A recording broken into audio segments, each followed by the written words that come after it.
तो दोस्तों, रेलवे विभागीय परीक्षा चैनल पर आपका स्वागत है। और समय को लॉस न करते हुए आज हम लोग देखते हैं CCRS के बारे में, chief commissioner of railway safety के बारे में।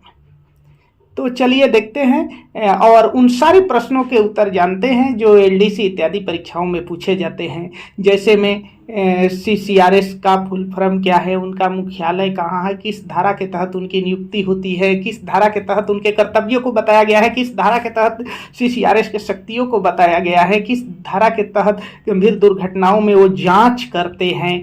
ठीक ना। तो इस तरह के और किस विभाग का वो अधिकारी होते हैं। तो इन तरह के प्रमुख प्रश्नों को जानने के लिए हम लोग इस वीडियो में शुरू से अंत तक बने रहें और किस प्रकार से भारतीय रेलों को 9 सर्किल में विभाजित किया गया है, वो कौन कौन से सर्किल है और उनका मुख्यालय कहाँ है, उनके अधीन कौन कौन सी क्षेत्रीय रेलवे आती है।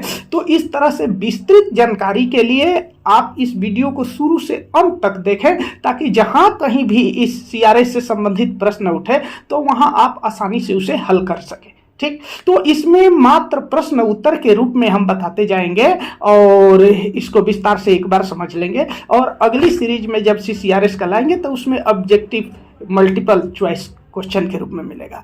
तो चलिए हम लोग देखते हैं। ऐसे प्रमुख रूप से आप लोग जानते हैं, बार बार देखते होंगे कि जब कोई नई लाइन इत्यादि बनती हैं तो कहते हैं कि CRS होना है उसका।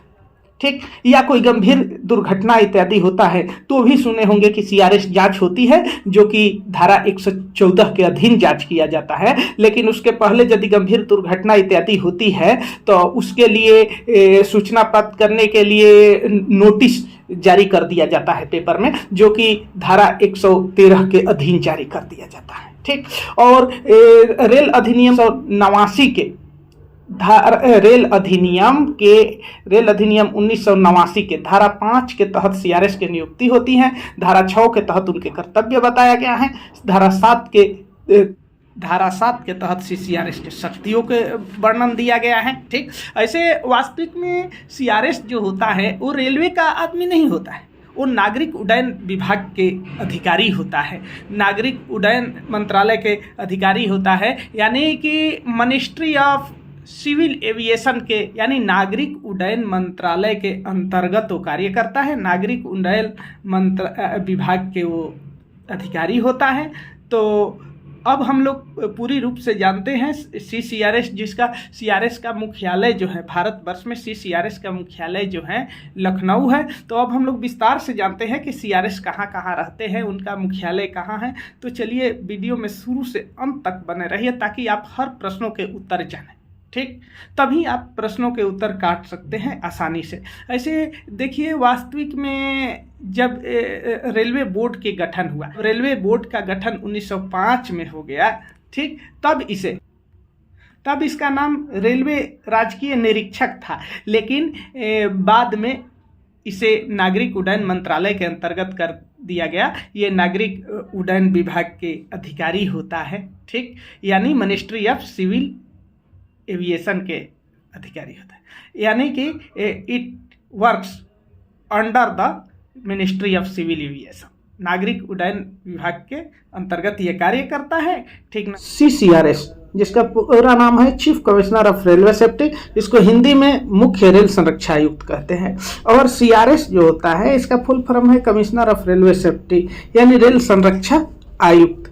तो चलिए देखते हैं हम लोग रेल संरक्षा आयुक्त के बारे में महत्वपूर्ण बातें कि रेल संरक्षा आयुक्त का पद नाम पहले राजकीय रेलवे निरीक्षक था। कब? जब रेलवे बोर्ड का गठन 1905 में हुआ तो उसके बाद ये राजकीय रेलवे निरीक्षक के नाम से था और बाद में ये नागरिक उड्डयन विभाग के अधिकारी के रूप में कार्य करने लगा। बाद में इसे नागरिक उड्डयन मंत्रालय के अंतर्गत लाया गया। जब रेलवे बोर्ड के गठन हुआ तब CRS को रेलवे बोर्ड के अधीन रखा गया और उस समय इसका नाम राजकीय रेलवे निरीक्षक था।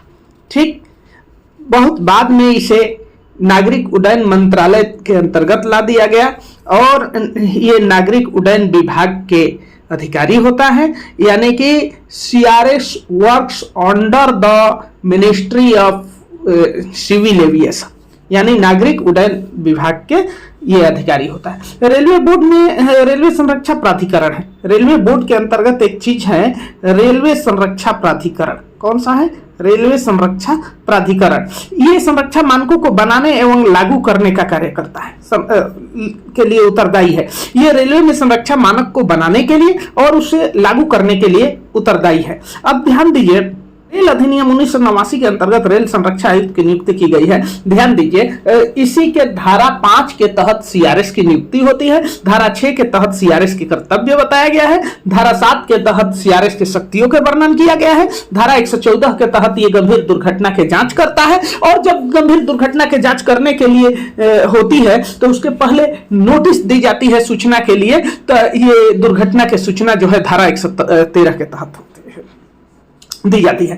तो चलिए देखते हैं देर न करते हुए सीआरएस का पूर्ण रूप क्या है। उत्तर है कमिश्नर ऑफ रेलवे सेफ्टी। अगला प्रश्न है सीआरएस का पूर्ण रूप क्या है। उत्तर है chief commissioner of railway safety. क्या है? Chief commissioner of railway safety. अगला प्रश्न है रेलवे संरक्षा आयुक्त किस विभाग के अधीन कार्य करता है। दोस्तों, नागरिक उड्डयन विभाग या नागरिक उड्डयन मंत्रालय के अधीन कार्य करता है। It works under the ministry of civil aviation. ठीक, अब ध्यान रहे दोस्तों कि सीआरएस जो होता है, ठीक, वो रेलवे का नहीं होता है। ठीक, वो पब्लिक के सहायता के लिए सीआरएस नागरिक उड्डयन मंत्रालय का अधिकारी होता है। किसका अधिकारी होता है दोस्तों? नागरिक उड्डयन मंत्रालय का अधिकारी होता है। ये बड़ा ही इंपॉर्टेंट क्वेश्चन है। अगला 4 नंबर प्रश्न है रेलवे बोर्ड में संरक्षा मानकों को बनाने और लागू करने के लिए उत्तरदायी कौन होता है। रेलवे बोर्ड में संरक्षा मानक को बनाने एवं लागू करने के लिए जो उत्तरदायी होती है संस्था, उसका नाम है रेलवे संरक्षा प्राधिकरण। क्या नाम है? रेलवे संरक्षा प्राधिकरण। अगली प्रश्न है किस अधिनियम के तहत सीआरएस की व्यवस्था की गई है। देखिए, रेल अधिनियम 1989 के तहत सीआरएस और सीआरएस की स्थापना की गई है। इसके तहत पूरे भारतवर्ष के रेलवे को 9 सर्किल में विभाजित किया गया है। 9 सर्किल के प्रत्येक के जो हेड होता है, मुखिया, उसे संरक्षा आयुक्त कहते हैं। रेल संरक्षा आयुक्त। ये 9 सर्किल, अब देखिए ये 9 सर्किल बड़ा ही इंपॉर्टेंट है। 9 के मुख्यालय को याद रखा जाता है, और किस सर्किल के अंतर्गत कौन कौन से क्षेत्रीय रेल आते हैं, इस बात को बड़ी ही गंभीरता से ध्यान दी जाती है। अब देखिए दोस्तों, 9 सर्किल जो है कौन कौन सी है, जरा सा एक बार सुन लेते हैं। कि पहला है जैसे सेंट्रल सर्किल रेलवे, इसका मुख्यालय मुंबई है। ईस्टर्न सर्किल रेलवे, मुख्यालय कलकत्ता है। नॉर्थ सर्किल रेलवे, मुख्यालय नई दिल्ली है। नॉर्थ ईस्टर्न सर्किल रेलवे, मुख्यालय लखनऊ है। नॉर्थ ईस्ट फ्रंटियर सर्किल, जिसका मुख्यालय कलकत्ता है। सदर्न सर्किल, जिसका मुख्यालय बंगलौर है। साउथ सेंट्रल सर्किल, जिसका मुख्यालय सिकंदराबाद है। वेस्टर्न सर्किल, जिसका मुख्यालय मुंबई है। साउथ ईस्टर्न सर्किल, जिसका मुख्यालय कलकत्ता है। ध्यान रखें कि इन सबके अंतर्गत क्षेत्रीय रेल आते हैं। केवल साउथ सेंट्रल सर्किल ही एक ऐसा सर्किल है जिसके अंतर्गत केवल एक ही क्षेत्रीय रेल है, एससीआर, साउथ सेंट्रल रेलवे। ठीक, मेट्रो रेलवे कलकत्ता जो है किस सर्किल के अंतर्गत आता है? ये नॉर्थ ईस्ट फ्रंटियर सर्किल के अंतर्गत आता है। ठीक, इसी तरह से मेट्रो रेलवे दिल्ली किसके अंतर्गत आता है? नॉर्थ सर्किल रेलवे के अंतर्गत आता है। ठीक, तो चलिए देर न करते हुए आगे बढ़ते हैं। क्वेश्चन नंबर आगे संरक्षा संगठन के बारे में। अब देखिए, रेल संरक्षा आयोग के प्रधान मुख्य रेल संरक्षा आयुक्त यानी सीसीआरएस होता है। कौन होता है दोस्तों? सीसीआरएस। यह भारत सरकार के प्रधान तकनीक सलाहकार के रूप में कार्य करता है। ये भारत सरकार के प्रधान तकनीक सलाहकार के रूप में कार्य करता है। इसके सहायता के लिए 5 उप रेल संरक्षा आयुक्त नियुक्त किए जाते हैं। सीसीआरएस के सहायता के लिए क्या होता है दोस्तों? 5 उप रेल संरक्षा आयुक्त किए जाते हैं, जो कि मैकेनिकल डिपार्टमेंट से एक होता है, एक इलेक्ट्रिकल डिपार्टमेंट से, 2 होते हैं सिग्नल और टेलीकम्युनिकेशन डिपार्टमेंट से, और एक ऑपरेटिंग क्षेत्र से नियुक्त किया जाता है। इस तरह से 5 रेल उप संरक्षा आयुक्त हो गया। एक हो गया मैकेनिकल का, दूसरा हो गया इलेक्ट्रिकल का, तीसरा और चौथा सिग्नल और टेलीकम्युनिकेशन का, और 5वां ऑपरेटिंग का हो गया। ठीक, इसके अंतर्गत 9 सर्किल कार्यालय स्थापित किए गए हैं। कितने किए गए हैं? 9 सर्किल कार्यालय। अब देखिए 9 सर्किल कार्यालय में कहां से रहते हैं, तो इसमें 2 का मुख्यालय जो है, 2 सीआरएस का मुख्यालय मुंबई में है, और 3 सीआरएस का मुख्यालय कलकत्ता में। 2 और 3 5 हो गए, और 4 जो बचे उसमें से एक बंगलोर, एक नई दिल्ली, एक लखनऊ और एक सिकंदराबाद में। मुख्यालय है। हर सर्किल के मुखिया संरक्षण आयुक्त होता है। अब ध्यान दीजिए, इसके अलावा एक उप रेल संरक्षा आयुक्त जो होता है, इसके अलावा रेल संरक्षा आयुक्त एक मुंबई में, एक कलकत्ता में भी स्थित है। ठीक, तो चलिए देखते हैं क्वेश्चन नंबर 6। रेल संरक्षा आयुक्त का प्रधान कौन होता है? रेल संरक्षा आयुक्त का प्रधान होता है CCRS, chief commissioner of railway safety. ठीक, अगला प्रश्न क्वेश्चन नंबर 7 है। 7वां प्रश्न है दोस्तों कि मुख्य रेल संरक्षा आयुक्त किस रूप में कार्य करता है? तो ये भारत सरकार के प्रधान तकनीक सलाहकार के रूप में कार्य करता है। ठीक, अगला प्रश्न है 8 नंबर, CCRS का मुख्यालय कहाँ है? दोस्तों इसका मुख्यालय है लखनऊ। अब क्वेश्चन हो गया कि CCRS का मुख्यालय कहाँ है? लखनऊ, बंगलोर, नई दिल्ली, मुंबई, तो लखनऊ ही मारेंगे। मुख्य CCRS जो होता है chief commissioner of railway safety का लखनऊ है। अन्य जगह के तो संरक्षा आयुक्त होते हैं यानी CRS होते हैं, ये चीफ CRS है। ठीक, तो चलिए अगला प्रश्न देखते हैं क्वेश्चन नंबर 9। CRS के सहायता के लिए कितने उप रेल संरक्षा आयुक्त नियुक्त किया जाता है? आपने देखा कि CRS के सहायता के लिए 5 उप रेल संरक्षा आयुक्त नियुक्त किए जाते हैं। अगला प्रश्न 10 नंबर है, उप रेल संरक्षा आयुक्त किस क्षेत्र से नियुक्त किए जाते हैं? ध्यान रखिए दोस्तों, ये मैकेनिकल, इलेक्ट्रिकल, सिग्नल व टेलीकम्युनिकेशन ऑपरेटिंग क्षेत्र से होते हैं, इंजीनियरिंग क्षेत्र से नहीं होते हैं। यानी कि इस तरह से यदि क्वेश्चन हो कि किस क्षेत्र से नहीं होते हैं, ऑप्शन में 1 नंबर में mechanical, 2 number electrical, 3 number engineering, 4 number operating, तो ध्यान रखें दोस्तों कि इन्हीं 5 क्षेत्रों से होते हैं। मैकेनिकल से हो, इलेक्ट्रिकल से हो, सिग्नल और टेलीकम्युनिकेशन से हो या ऑपरेटिंग से हो। ठीक, अन्य क्षेत्र से उप रेल संरक्षा आयुक्त नहीं होते हैं। तो चलिए आगे देखते हैं क्वेश्चन नंबर 11 है दोस्तों कि मुख्य रेल संरक्षा आयुक्त के अधीन कितने सर्किल कार्यालय स्थापित किए गए हैं? तो दोस्तों 9 का नाम आपने सुना होगा कि central circle railway, eastern circle railway, north circle railway, north eastern circle, north eastern frontier circle, southern circle, south central circle, western circle और साउथ ईस्टर्न सर्किल। ठीक, आगे देखते हैं CCRS के अधीन 9 सर्किल कार्यालय स्थापित किए गए हैं। इनमें से प्रत्येक का मुखिया कौन होता है? तो देखिए, जो प्रत्येक का मुखिया होता है संरक्षा आयुक्त होते हैं, इसको रेल संरक्षा आयुक्त के नाम से जाना जाता है। अगला प्रश्न है 13 नंबर, किन किन शहरों में रेलवे संरक्षा आयुक्त के मुख्यालय बनाई गई हैं? तो देखिए, मुंबई में, कलकत्ता में, बंगलोर में, नई दिल्ली, लखनऊ और सिकंदराबाद में बनाई गई है। ठीक, आगे जानते हैं कि जैसे सेंट्रल सर्किल रेलवे है, ठीक, सेंट्रल सर्किल रेलवे का मुख्यालय है मुंबई में है और इसके अंतर्गत क्षेत्रीय रेल CR, CWR और KR यानी कि कोंकण रेलवे भी आता है। ठीक, अगला पॉइंट है कि ईस्टर्न सर्किल रेलवे है, इसके मुख्यालय कहाँ है? कलकत्ता है और इसके अंतर्गत क्षेत्रीय रेल कौन कौन आता है? ER और ECR, ईस्ट रेलवे और ईस्ट सेंट्रल रेलवे आता है। अगला पॉइंट है नॉर्थ सर्किल जो है, नॉर्थ सर्किल रेलवे का मुख्यालय कहाँ है? नई दिल्ली। इसके अंतर्गत क्या क्या आता है? NR और DMRC यानी नॉर्थ रेलवे और दिल्ली मेट्रो रेलवे कॉर्पोरेशन आता है। अगला है नॉर्थ ईस्टर्न सर्किल, इसका मुख्यालय कहाँ है? कलकत्ता में और इसके अंतर्गत कौन कौन सी क्षेत्रीय रेलवे आती है? NER और NCR आती है। NER किसके अंतर्गत आती है? किस सर्किल के अंतर्गत? North eastern circle. ऐसे ऑप्शन रहता है कि नॉर्थ ईस्ट रेलवे किस सर्किल के अधीन आती है? पहला नॉर्थ ईस्टर्न सर्किल, दूसरा नॉर्थ सर्किल, तीसरा ईस्टर्न सर्किल। तो आप नॉर्थ ईस्टर्न सर्किल ऑप्शन को चिन्ह लगाएंगे। अगला पॉइंट है कि नॉर्थ ईस्टर्न फ्रंटियर रेलवे के मुख्यालय कहाँ? तो कलकत्ता। इसके अंतर्गत कौन कौन आता है? NFR और मेट्रो रेलवे कलकत्ता आता है। KMRC यानी कलकत्ता मेट्रो रेलवे कॉर्पोरेशन। अगला है सदर्न सर्किल, इसका मुख्यालय कहाँ है? बंगलोर है और इसके अंतर्गत कौन कौन सी क्षेत्रीय रेलवे आती है? SR और SWR यानी साउथ रेलवे और साउथ वेस्टर्न रेलवे।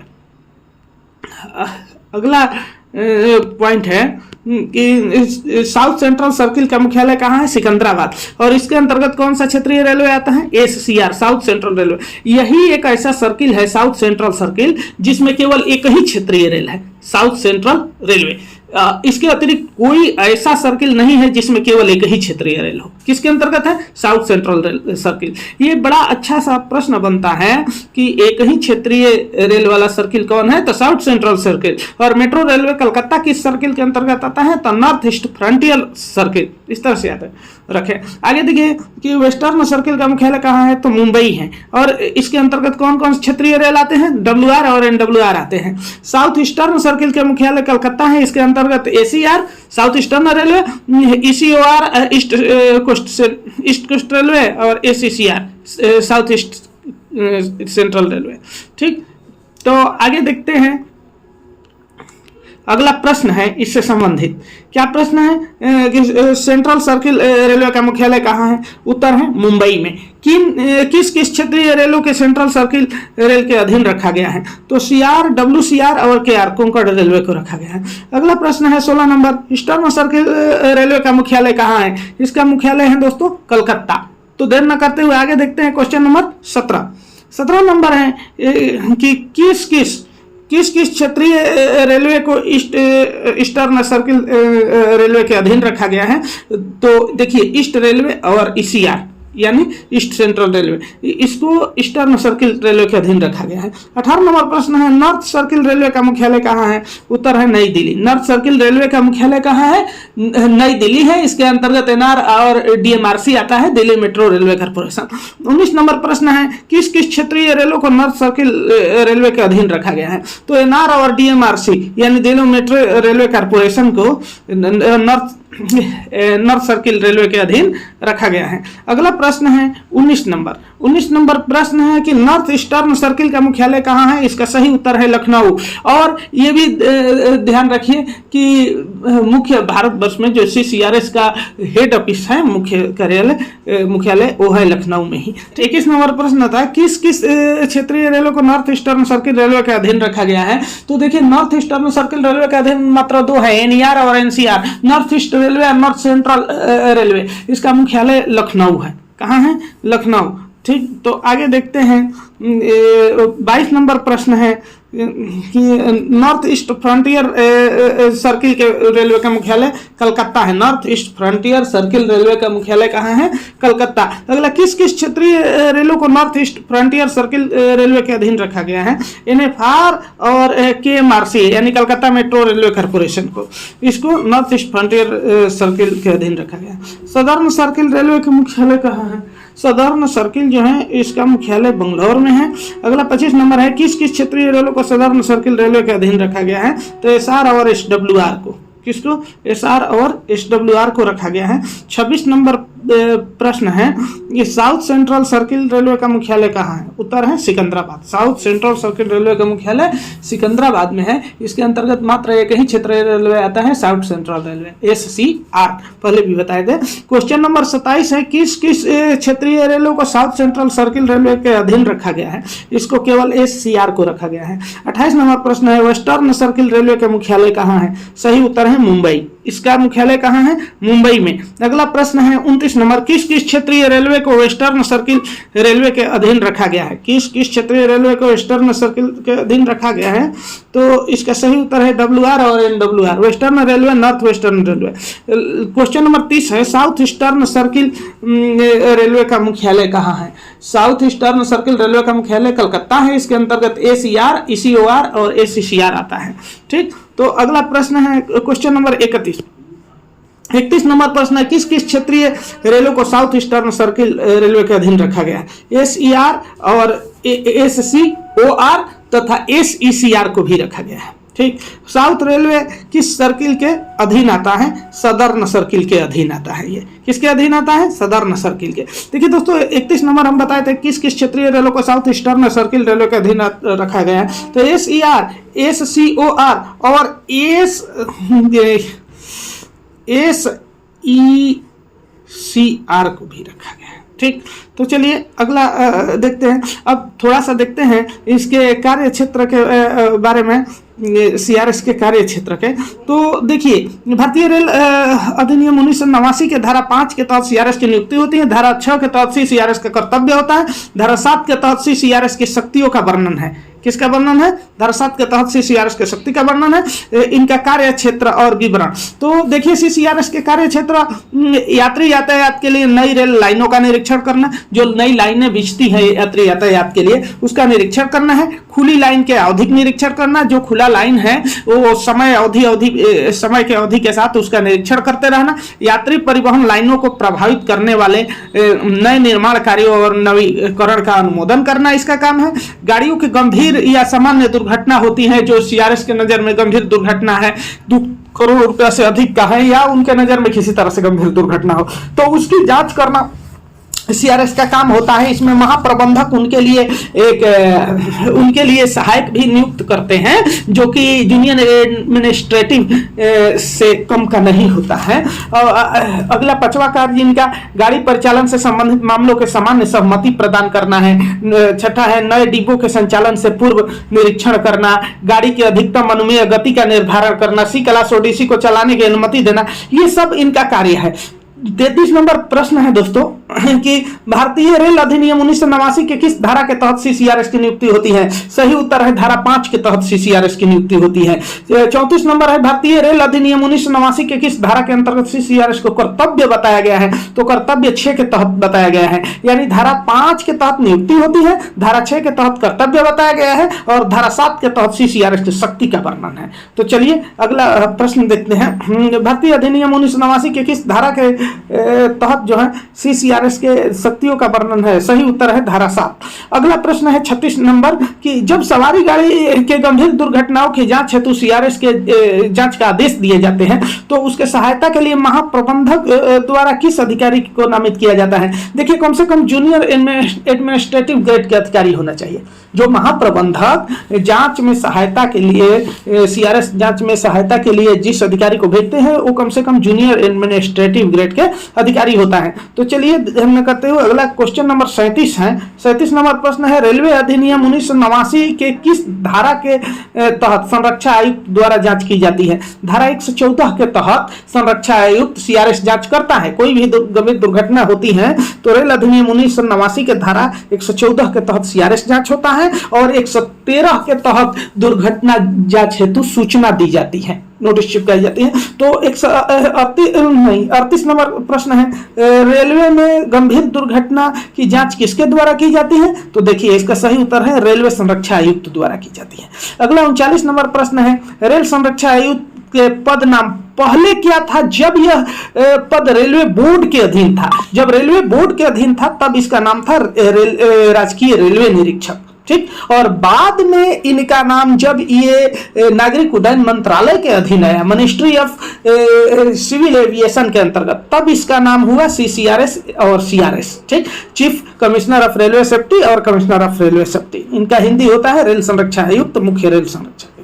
तो चलिए अगला प्रश्न क्वेश्चन नंबर 40 नंबर प्रश्न है दोस्तों कि रेल दुर्घटनाओं का रेलवे संरक्षा आयुक्त द्वारा जांच से पूर्व दुर्घटना के सूचना हेतु नोटिस जारी किया जाता है। यह किस धारा के अंतर्गत रेल दुर्घटना की सूचना दी जाती है? सही उत्तर है धारा 113। अब देखिए जरा सा सीआरएस के कार्य पर ध्यान दे दें, अंतिम तक बने रहिए।